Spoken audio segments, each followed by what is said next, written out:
talk a little bit about horse personality. Some horses have a silly personality like Maverick. All horses have different personalities, and I like to go with the Parelli horsenality chart. There's 4 different horsenalities, and from that chart you can kind of figure out which one your horse is, and then you can figure out how to train them based on that. But the point of this video, I'm not going to go into those different horsenalities, but the point of this video is if you're training a horse to step forward and you're pulling it and it's like, you know, struggling against you, will not move forward, like being stubborn about it, that's kind of one personality.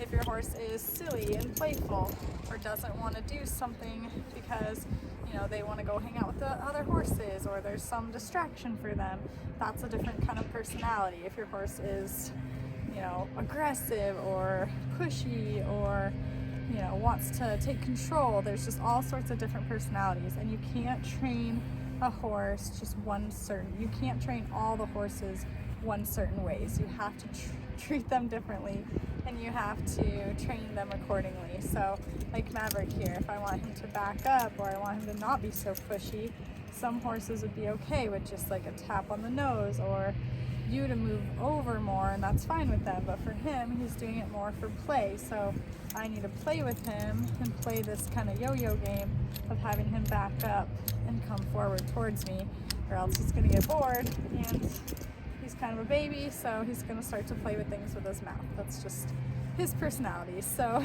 the point of this video being, all different horses have different personalities. If you look at horses in a herd, there's different types of dominant and less dominant, submissive, just different types of horse personalities, and it's important to get to know your horse's personality to know what you're dealing with when you train them. A lot of people that ride with me ask me, like, why does this horse do this? Like, why doesn't he stop good? Or why does this horse always turn to the right when I want him to go left? And I'm like, I don't know why, but he does. So let's focus on how we can kind of knowing his personality, knowing what he wants to do already, how can we use that to get better and not focus on like how to make everybody fit in one box, because especially with horses, that's just not going to happen. So know your personality, the personality of the horse that you have and that you're working with, and that will help you be able to train your horse and understand what your horse is telling you that much better. So I hope this helps.